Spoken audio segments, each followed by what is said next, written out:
Continuemos com a palavra sobre crescendo, né?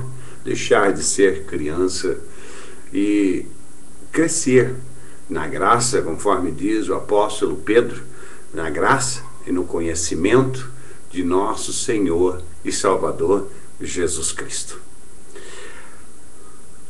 O apóstolo Paulo, na sua carta aos Coríntios, a primeira carta, no capítulo 13, lá no finalzinho, ele diz assim: quando eu era criança, eu agia como criança. Quando eu era criança, eu tinha as atitudes de criança. Gostaria de ler com você. Esta carta está lá, 1 Coríntios capítulo 13. Diz assim: quando eu era menino, criança, falava como criança, sentia como criança, discorria como criança, mas logo que cheguei a ser homem, acabei com as coisas de criança ou de menino. Quando nós somos crianças, nós temos a atitude de criança. Todos nós passamos na nossa vida espiritual por uma fase de criancice. Assim como nós passamos na nossa vida carnal, uma fase de criancice, onde nós não temos responsabilidades, onde nós agimos pela emoção, onde nós necessitamos de uma outra pessoa que nos guie, onde nós não temos condições de discernir o certo e o errado. Todas essas coisas são coisas de criança, onde nós agimos pelo ímpeto, pela carne, mas essas coisas passam. É uma fase da nossa vida. O que o autor de Hebreus diz no capítulo 5 e no comecinho do capítulo 6 é que nós não podemos ficar nesta condição durante 5, 10, 15, 20, 30 ou 40 anos da nossa vida como uma criança em Cristo Jesus. Como ele diz lá na 1 Coríntios capítulo 3, o apóstolo Paulo diz que não pode falar com os coríntios como uma pessoa adulta, como pessoas que entendem a palavra de Deus, mas ele tem que falar como a crianças em Cristo. Por quê? Porque agem com as obras, agem com o ímpeto da sua carne.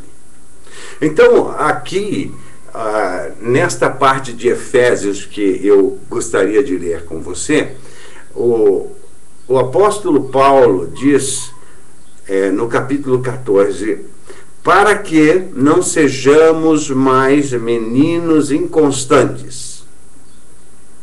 A inconstância não pode fazer parte da nossa vida. É aquilo que eu falei no início desta palavra. Muitas pessoas são inconstantes nas suas decisões. Como pode? Hoje você acredita que aonde você está é de Deus. Amanhã acontece qualquer coisa e você diz: não, aonde eu estou já não é mais de Deus. Você não está agindo de acordo com a vontade de Deus, mas está agindo de acordo com a vontade da tua carne, porque algo atingiu você e você resolveu não mais aceitar aquela situação de você estar ali, ou não mais estar naquele lugar. Essa não é uma atitude de uma pessoa adulta.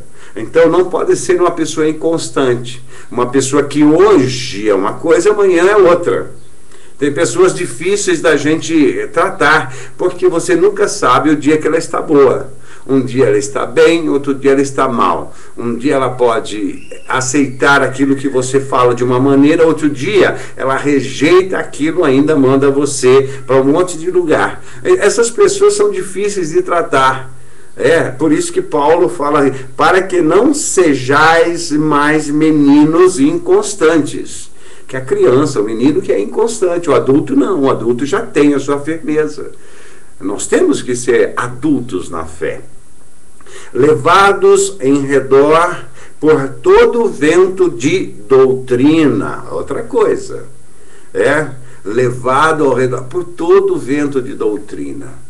A gente vê às vezes as pessoas convidando umas outras: olha, hoje vai ter lá um profeta, vai chegar aqui, a mulher sabe tudo, a mulher fala tudo da tua vida, vamos lá.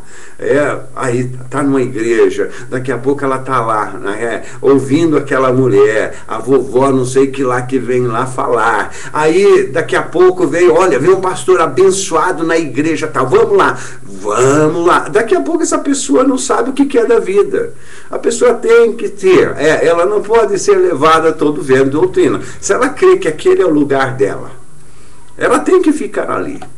Se ela crê que o pastor, o bispo, o presbítero, o reverendo que está ali, ele está ensinando coisas de Deus, ela tem que honrar aquela vida, ela tem que ficar ali, porque se ela sai dali para ver outras doutrinas, o que vai acontecer um barulho na cabeça dela tremendo, não pode. As pessoas hoje estão assim, um dia está numa igreja, outro dia está no outro dia está no outro dia está na outra. Daqui a pouco vira um balaio de gato. Na atual situação que nos encontramos, que encontra-se a igreja dita evangélica no Brasil, você não pode fazer visita aqui, lá, a não sei que o seu pastor vá lá, o seu pastor permita, mas caso contrário, na nossa igreja raramente uma pessoa sai para falar, eu vou fazer visita a outra igreja. Olha, em um ano eu não me lembro de nenhuma pessoa dizendo, porque aonde ela está sendo muito bem alimentada, sim senhor, muito obrigado. Se for bem alimentada, ela não precisa ir em outro pasto para comer.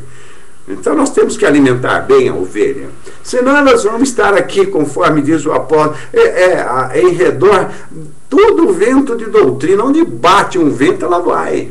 Onde bate o outro, ela vai. Se ela precisar, ela vai. Então, nós temos que ser adultos para termos a firmeza de estarmos no lugar e ali nós crescermos. É aquilo que eu disse, aquele que começa a sair daqui, se plantar ali, planta, daqui a pouco a planta morre. Não aguenta. Por isso que a pessoa não pode ser plantada em vários lugares. Não dá. Né? E ele continua dizendo assim, pelo engano dos homens que, com astúcia, enganam fraudulentamente. É isso que está acontecendo. Engano dos homens que, com astúcia, enganam fraudulentamente. O que nós vemos hoje são fraudes. O que é uma fraude, senão é algo que a pessoa faz, um crime que a pessoa comete, tentando roubar, tentando fazer com que o outro seja prejudicado. É isso que acontece, meu irmão. Você vai nas igrejas hoje, você tem que dar trízimo, você passa por sal, você tem um cajado de Moisés, você tem o pente que vai até crescer cabelo, a escova abençoada, o cimento para a sua casa. Você tem de tudo hoje. São falsos homens astuciosos que querem enganar e fazem fraude. Isso é um crime. Isso é um crime. Então nós precisamos crescer. Essas coisas não fazem ninguém crescer. Veja uma pessoa que vai numa igreja dessa para ver se ela é uma pessoa madura em Cristo. Tem pessoas que eu pego na rua para conversar assim, nem saber o correto das palavras que nós sempre falamos assim, não sabem. Onde está isso aqui na Bíblia? Porque o seu pastor ensina o que eu não sei. Mas por que você vai lá? Eu vou lá por causa disso, eu vou lá por causa daquilo, eu vou lá por causa de um monte de coisa, menos por causa de Jesus. São fraudes, né? Aí está cheio de pessoas fraudulentas que querem somente enganar os outros, fazem fraudes. Antes, seguindo a verdade em caridade, cresçamos em tudo naquele que é o cabeça Cristo. Nós temos que, olha aí, seguir na verdade, não na mentira, como está acontecendo muitas vezes. E na caridade. Cresçamos no cabeça que é Cristo Jesus. Nós temos que crescer em Cristo. Só isso nos basta. Convém que ele cresça e que eu diminua. Cristo tem que crescer em nós cada vez mais. Já voltamos com você. Um forte abraço.